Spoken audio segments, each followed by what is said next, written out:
There's a free plugin tucked away here in GarageBand that you've probably never looked at. It's called AUDistortion, but don't let the name fool you. This is a whole lot more than just a distortion plugin. And in this video, we're going to take a look at it. Let's go.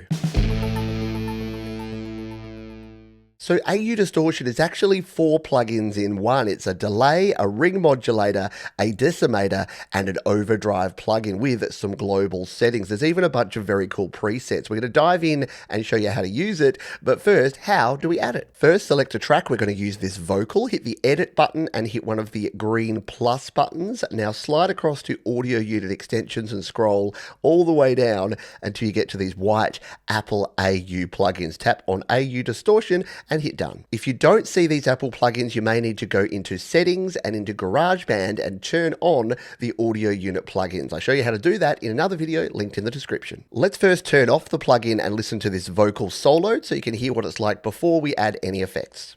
Life is long and you have much time. Now let's turn on the plugin by tapping the blue button on the left and then tap on the Apple icon to access all of the plugin settings. Now this is a 5-minute tip, so we can't go through all of these options in detail, but let's take a look around the interface so you know what we're looking at. The first module is a delay module, and you'll see here that we have the time of the delay, we also have the decay, and we have our mix, so how much is going to be mixed in. And the cool thing I like about this plugin is, as you can see, it gives you a visual representation of exactly what's going on. Next, we have ring modulation. We can adjust the frequency as well as the second frequency, the balance here, and also how much we have in our mix. And once again, you can see that filling up the meter there, which gives you a really cool indication of what you've added. In the top right here, if we tap on this third button, we go to the decimation. And again, we can drive up the decimation and it gives you a cool visualization of that. We have the rounding here as well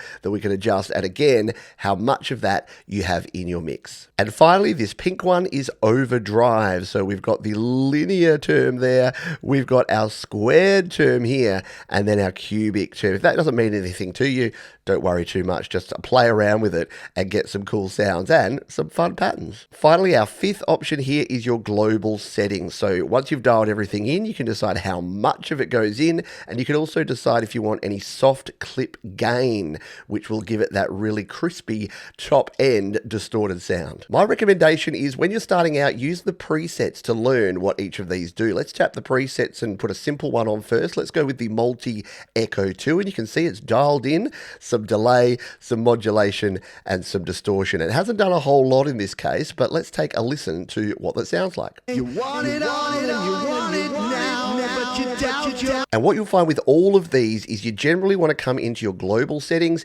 and turn down the wet dry. So once it dials it in, it's going to be a little bit intense, but you can put it all the way down and then dial it into taste. Look around at what others do. Think it's easy. And that way you just get a little bit of delay and a little bit of gritty distortion in there as well. Let's go with something a little harsher. Let's try the decimated one. This time it's actually going to add in some of our other plugins such as the decimation and the overdrive. Is this going to be great for vocals? Probably not, but let's try it out.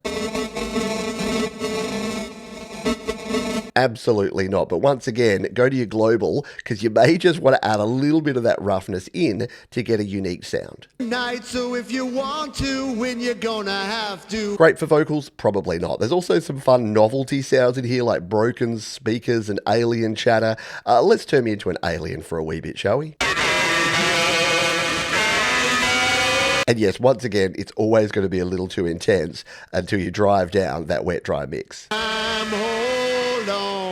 Hold on. For your regular instruments and vocals, I'd recommend sticking around these echo ones and then dialing it a little bit to flavor so you get a more subtle overall effect. And of course, you can add this to any other track, including your MIDI tracks like these drums, if you want to get a little bit of distortion and a little bit more punch in your drum sounds. There's even some drum specific effects presets that we can use. This could be interesting. A very different sound from our original drums that sound like this. So you can see that you can even create some fun melodic sounds from your percussion sounds using this plugin. It's a fun one to play with, experiment with it, and make sure you subscribe to the channel because we're checking out all of these AU plugins here from Apple, all free, right here on the channel. Thanks for watching. I'll see you next time.